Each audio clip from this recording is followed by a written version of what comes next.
11, 12, 13, 14, 15, 16, 17, 18, 19, 20, 21, 22, 25, 26, 27, 28, 29, 30. Nah, 34 ini ya.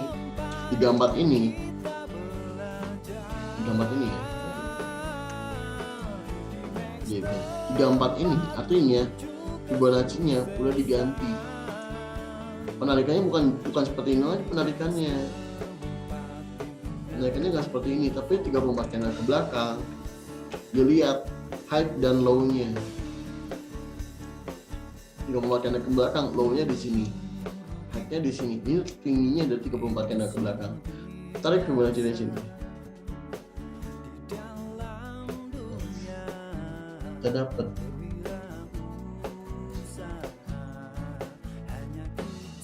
1, 2, 3, 4 ini deh. Bentar yang seperti ini. Bentar yang seperti ini.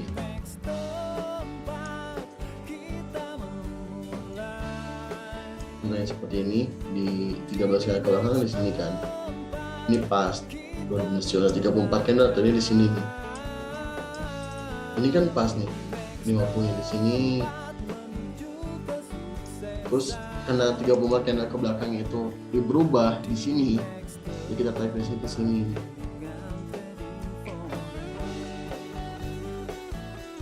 Nah, nanti dapat 236 dan 382 ini menjadi area yang susah banget tembus 50. Tapi kemudian seperti ini. Ini lalu begini.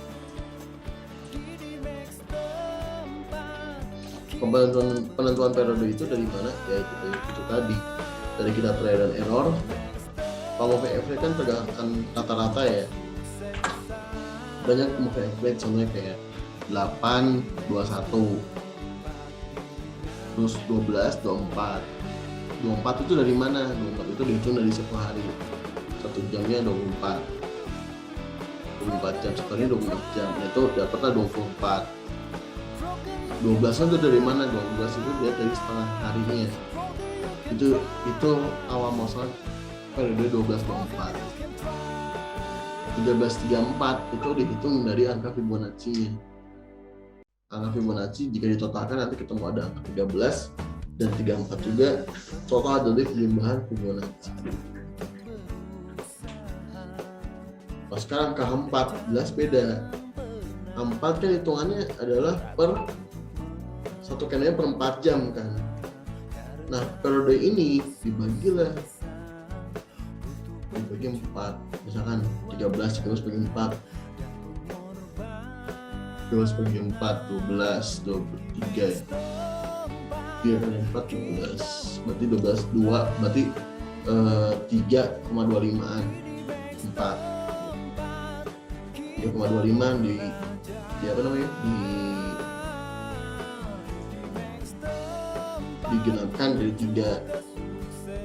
Tapi kan 3 nggak mungkin kekecilan.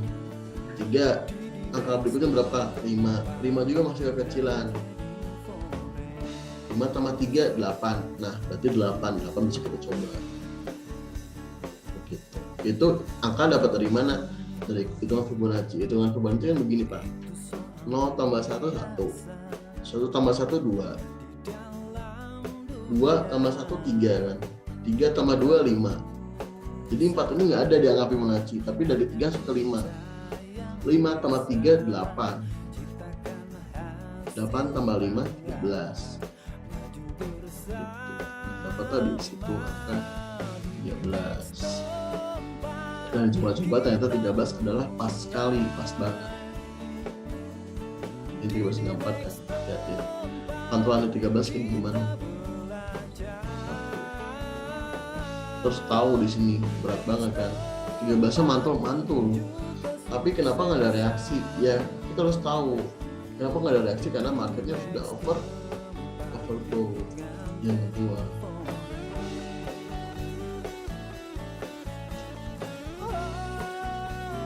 Makanya kalau misalnya kita pakai akurasi 2% cukup tinggi Pak, cukup tinggi banget. Kalau misalkan bilang 90 mungkin bisa 90-an.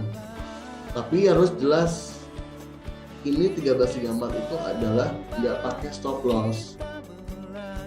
Moving average berarti nggak ada yang pakai stop loss. Moving average itu yang dilakukan moving average adalah ketika ada sinyal persilangan kita harus cut loss dan entry. Itu contohnya seperti ini. Ini di sini kita udah sell misalnya. Ini sell. Kalau pakai SL mungkin dia kena dulu terus ke bawah lagi kan. Tapi kalau misalkan kita nggak cut loss, kita cut loss, acuannya gimana dia nyelang di sini. Nah di sini kita cut loss, lebih deket kan dibanding di sini terus SL. Di sini kita cut loss. Itu aplikasi dari moving average. Mau moving average periode berapapun nggak pakai stop loss, acuannya adalah cut loss. Ada yang nyilang nih, nyilang cut loss. Entry-nya kapan? Entry-nya pada saat adanya penentuan atau retracement. Contoh di sini. Di sini kita bisa buy. Di sini buy lagi nggak? Buy lagi. Buy. Di sini kayak gini. Ini buy. Nggak ada reaksinya, tapi bagusnya gimana? Ya tunggu cut loss, tunggu nyilang. Ini masih belum nyilang, masih dibilang 50-50 ini tuh. Nyilang sih udah, tapi masih belum gede, belum begini gitu, masih rapat. Ketika rapat nanti dia ke atas lagi, dia nanti akan mulai renggang lagi. Makanya itulah disebutnya dengan ranging. Kalau boleh backtest boleh. Untuk di mana ya? Yang panjang nih deh, ini dia satu ini. Ini dia turun, tapi belum ada penyilangan. Mungkin kita kalau udah turun banget kita udah mulai nggak pede ya.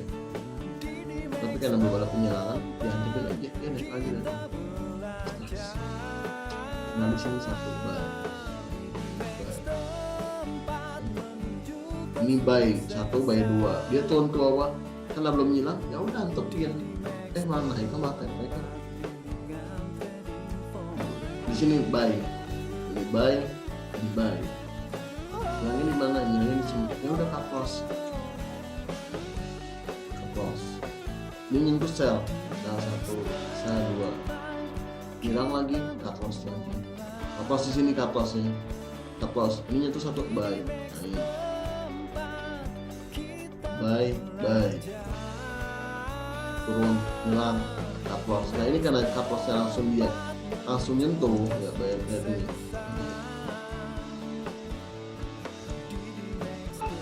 Nah, di sini hilang.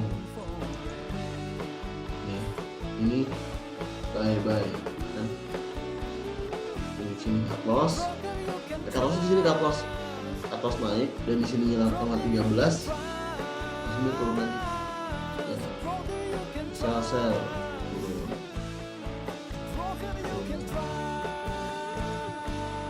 Jadi breakout dari moving average ini nggak dilihat. Oh ini candle udah breakout moving average-nya.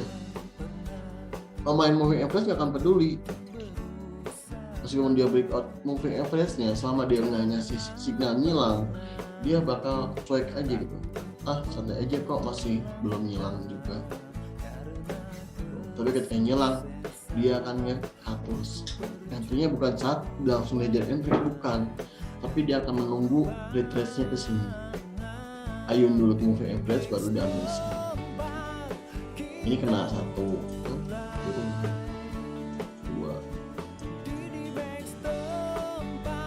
Sini liatin.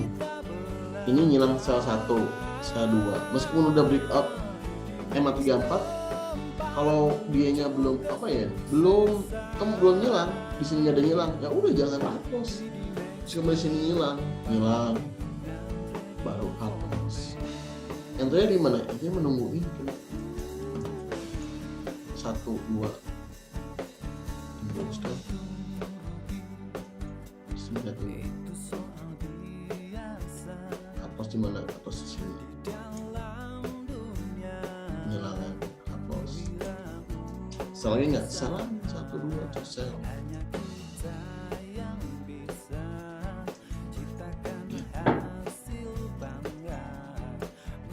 Dan jangan salah, kalau moving average itu akan tumbang ketika dia ketemu dengan market sideways.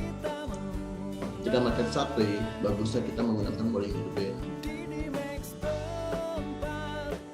Nah, Bollinger Band dari mana? Dari lurusnya dia. Ketika moving average bentuknya lurus, ya udah, jangan di-entry dulu. Ingat, kita entry pada saat dia menyilang. Kemiringan moving average itu bagusnya adalah 45 derajat. Ketika kemiringannya udah 45 derajat, artinya tren tersebut sedang kuat, begini dan derajat kuat. Ketika dia udah mulai gini-gini, nanti di sini ya, ini udah mulai nyilang-nyilang, udah mulai lurus-lurus, artinya dia sudah normal.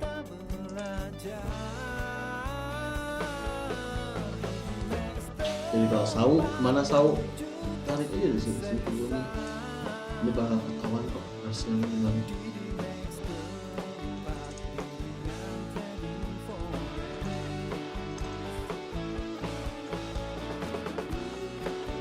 Jadi kalau misalkan saya nggak pakai, saya cocok aja tuh 13, 34 dipakai di hampa. Gimana? Cocok nggak? Cocok, bagus juga kok. Cuman akurasinya selama ini kurang bagus, masih acak-acakan, kurang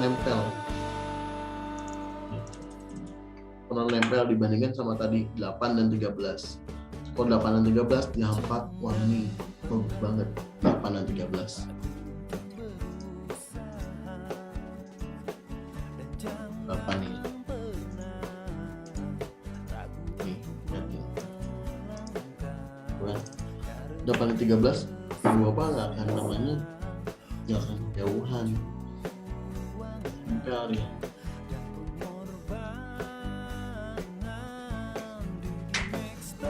Gitu ya. Jadi yang baru yang sedikit saya sharing, 813 itu untuk H4 dan 1334 itu untuk H1. D1 gimana? D1 kalau D1 bagusnya pakai periode standar.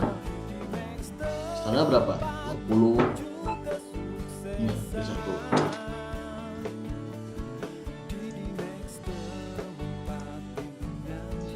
Peningkatan moving average plus eksponensial ini.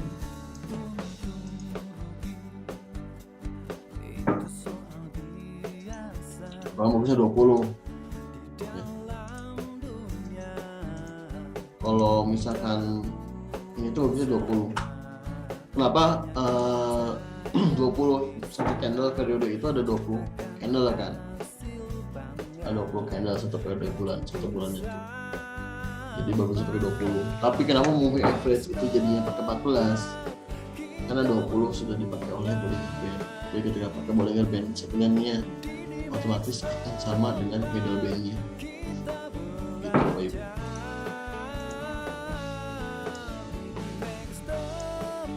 Misalkan ada yang ditanyakan,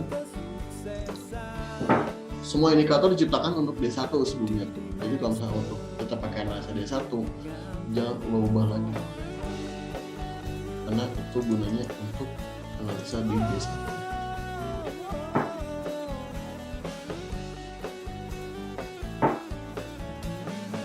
Misalkan ada yang tanyakan,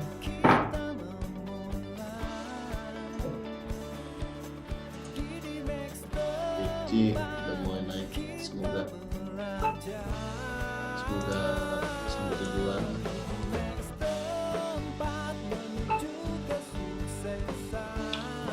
Oke, kalau begitu silakan dipelajari tekniknya.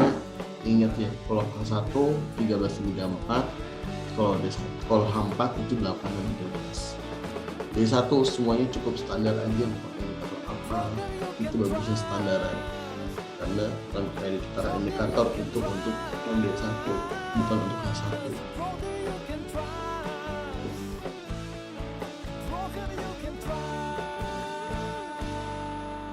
Hitungannya sama semua support resistance itu dari candle Fibonacci sama juga dari candle. Average itu beda sendiri kegunaannya. Average itu ya untuk melihat tren. Support resistance-nya makanya disebut support resistance dinamis, bukan fix. Kalau fix itu ya kayak Fibonacci, terus candlestick, itu support resistance yang fix. Kalau yang disebut dinamis itu ada Bollinger Band, stochastic, envelope, sama Ichimoku. Oke, kalau begitu kalau nggak ada yang ditanyakan, terima kasih sudah menyimak di webinar kali ini dan semoga bermanfaat. Jangan lupa untuk selalu jaga money manajemennya, selalu jaga lotnya, karena itu adalah kunci dari konsisten. Apapun tekniknya, kuncinya tetap money manajemen dan psikologi. Jika kita nggak percaya dengan satu teknik, maka bagusnya adalah ganti teknik tersebut. Kenapa? Karena itu kita nggak percaya tekniknya. Jadi kalau misalnya untuk pertama kali trading adalah kita harus trust dulu sama tekniknya. Udah kita trust dengan tekniknya, maka psikologi juga akan terjaga. Sekian dari saya Sengon FA pamit undur diri dan sampai ketemu di webinar berikutnya.